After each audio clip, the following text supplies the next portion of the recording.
My name is Gemma Tierney, and I'm the Manager of Child and Adolescent Health from the Greater Newark Healthcare Coalition. And it is my honor to welcome you all here to talk all things back to school child health. Um, we're so excited to be joined by two wonderful doctors, Dr. Schwab and Dr. Jimenez, who are going to be spending their night with us, walking through some questions that you asked and some commonly raised questions regarding child health. So I'm going to pass it over to them to introduce themselves and extend my warmest welcomes. So Dr. Jimenez, if you want to get the ball rolling, that would be wonderful. Sure. Thank you, Gemma. It's really great to be here. My name is Manny Jimenez. I'm a developmental pediatrician at Children's Specialized Hospital and associate professor of pediatrics at Rutgers Robert Wood Johnson Medical School. Great. And we're so happy to have you, Dr. Jimenez. And Dr. Schwab, if you wouldn't mind introducing yourself as well. Yeah, thank you. It's really a pleasure to be here. I'm Joe Schwab. I'm a general pediatrician here in Newark. I work at University Hospital in Newark at the outpatient department. And I'm also an associate professor at New Jersey Medical School, teaching pediatrics to our students and residents. Thank you for having us here. Wonderful. We're excited to have you both and bring your expertise to these discussions. So I wanted to preface that this webinar will be recorded and we'll be able to access it later. For anyone who would like to introduce themselves, please use the chat function. We'd like to know where you're tuning in from and how the school year has been going so far. I thought we'd kick it off because flu season is just around the corner. And so I wanted to start today about talking about immunizations. And so one of the most commonly asked questions that we got was, what vaccines are important for my child to receive this fall? Yeah, thank you, Gemma. That's an excellent question and topic that's really important to me. I think, first of all, kids in preparing for school should review the vaccine record and the recommendations and get themselves up to date really with all the childhood vaccinations that are required. And most of the school nurses will be reviewing your records to make sure that you're up to date with those vaccines that are required at different ages for the different grades. In particular, for the upcoming fall season this year, we have two vaccines that are very important. Our annual flu vaccine is something that is available to protect your children against flu, which is a virus that we know goes around every year. And even if your child has had this vaccine in the past, the type of flu that circulates every year is different. It does change from year to year. And so to keep yourself protected, you do need to get a new vaccine with each upcoming flu season. And now is really the best time to get started. Those flu vaccines are available. The earlier you get it, the better your protection will be for lasting throughout the flu season. And then in addition to that, COVID vaccine I know is on everyone's mind. That is available now for kids as young as 6 months of age. So certainly all school-age children are eligible for that vaccine. And I do recommend it to my patients. It's a very good vaccine and will give you protection because we know that COVID is another virus that has been circulating, and certainly in school settings where kids are close together, even if they're masked, which is helpful, they could be exposed to COVID. And so the vaccine will help protect them against that as well. That's great. Thank you for sharing that. A lot of vaccines to be had. And I guess one of the other questions that followed this were, are there any side effects to these vaccines? I know some people were concerned about like COVID vaccine side effects as well. Yeah, that's a common question, and it's a real concern. The vaccines, for the most part, have minimal and mild side effects. So with COVID vaccine as well as flu, and really all the childhood vaccines, common side effects can include things like fever, a little local reaction where the vaccine is given, which can include some redness and some swelling and some warmth and some tenderness or pain. Those reactions last anywhere from 24 to 48 hours and should go away with either no treatment or with just some warm compresses and some Tylenol to get you over the rough spots.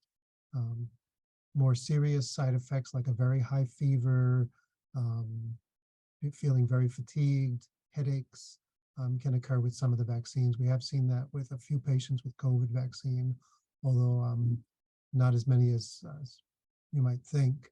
And if you have anything more serious than a low fever or some mild reaction, it would be a good idea to call your doctor and potentially get checked after you speak with them. I did want to add to that, if you don't mind. A lot of kids have no side effects from the vaccine, and parents sometimes will ask, did the vaccine work either with or without those side effects? And I think it's important to know that whether you do have a side effect or not, the vaccine should be working. Some of those side effects that we see, like fever and some local reaction, are a sign that your body's fighting the vaccine and making antibodies. But even without those, your body still is producing the antibodies and can be protected. So either way, it's really perfectly fine. That's great to know. And is it safe to get? I know they're offering both the flu and the COVID vaccine. We had a few people ask if it is safe to get both of those at the same time. Yes, yeah, it's perfectly safe. And in fact, the vaccines work just as well when they're given together as when they're given separately. The side effects are not more from any one vaccine because it's given with another. So you might have a higher chance of getting a little mild side effect just because each one has a little bit of a risk, but they work very well. And in fact, it's better to get them together so as you not to miss an opportunity to receive all the vaccines that you need. Yeah, definitely. So good to get double vaccinated this flu season. So I guess I wanted to move on to we had a few questions about availability and access. And so someone wanted to know, where is the best place to get these vaccines for the fall? So the best place to get the vaccine is at your pediatrician's office, at your medical home. That's the doctor or nurse practitioner or provider that knows you best. And most parents would feel more comfortable and confident getting the vaccines there, and they'll be able to maintain your history, update the registry. But if that's not possible, anywhere that you have an opportunity to get a vaccine, I would say is a good place to get the vaccine. And so we do have things like a roaming van in Newark that will give flu vaccines to patients coming from the Department of Health. You could go to the Department of Health in whatever town or city you live in and get vaccines there. And depending on the age of the child, you might be able to get some vaccines at a pharmacy. So wherever you can get it, just make sure it gets in your arm and you're protected. That's great advice. And I know there's a lot of community events happening, and they often have that. I've seen that van around Newark, which has been a great initiative. This is a question for both of you. How often should children be seeing their pediatrician and getting that routine checkup?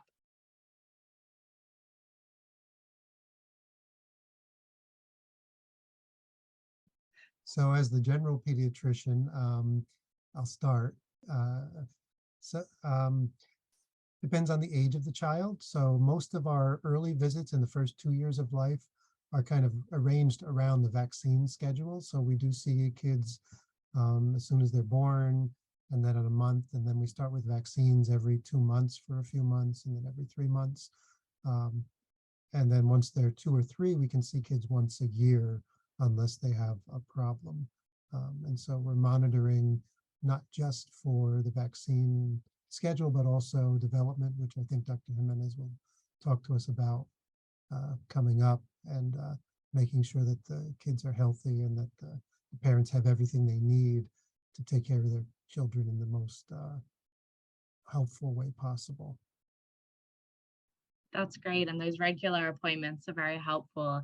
And Dr. Jimenez, at these appointments, what should parents be looking out for in terms of developmental milestones? Are there any things that they should be concerned about that would spark like further investigation? Yes, and I just want to echo what Dr. Schwab said. The importance of the relationships with pediatricians and getting to know the pediatrician over time can be really helpful in many ways. One of which really is developmental surveillance and screening. And so at the regular checkups, the pediatrician is also getting to know your child and getting to know your family. And so they're in a position to be able to monitor for any concerns around development and put those in the context of their observations and their knowledge of your family and the knowledge of the community. And so at every visit, the pediatrician will ask about the child's development, learning, and behavior, and really attend to any concerns that might be there. And then they also may use some tools that can help identify kids who are at risk for developmental delays. And so we see these especially kind of in the early visits. When kids are 9-month-old, a year and a half, 2 years old, that can look for symptoms of a language delay, delays in gross motor skills like walking, and then can make helpful connections to resources. And then as kids get older, then there's an opportunity to also look out for school readiness and any concerns that may be surfacing around the child's academic readiness or physical readiness for school. And as kids get older and into school age and teen years, then there's also the opportunity to look out for any behavioral health concerns that might be present. And that may involve even interviewing the child directly and asking questions of them in addition to the family. Great. So lots of things to look out for developmentally. And so you kind of mentioned about this behavioral health, and I was wondering, obviously coming out of COVID, behavioral mental health has been something that a lot of caregivers are a bit concerned about. And we had one of our registries ask, what are some signs I should be looking out for in my child in regards to their mental and behavioral health?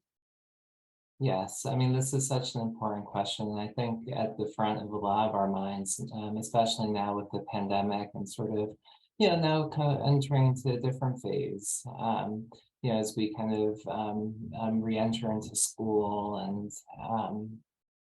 and so there's a few things to look out for. And so I think, like this is, first and foremost, recognizing and really empowering, I think, as parents and caregivers, our role in being able to support kids in their behavioral health and mental well-being. And so we truly are a source of strength and support for kids.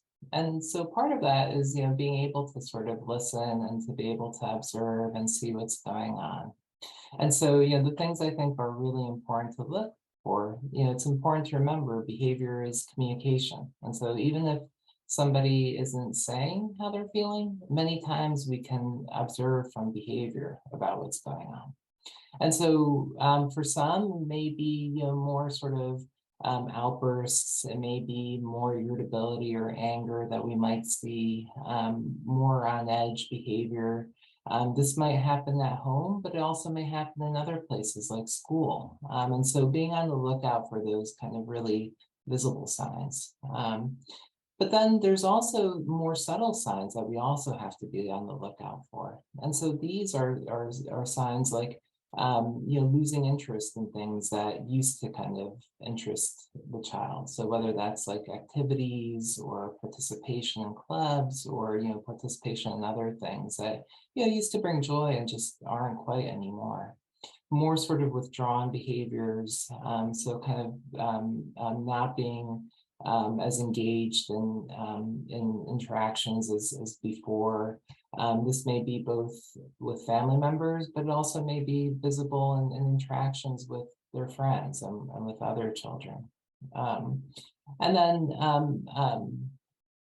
the other things to also look out for are any messages from school in terms of things that they may be observing, like not participating as much in class, perhaps acting out in the classroom. These are all potential signs that there may be a change and an opportunity to help support kids.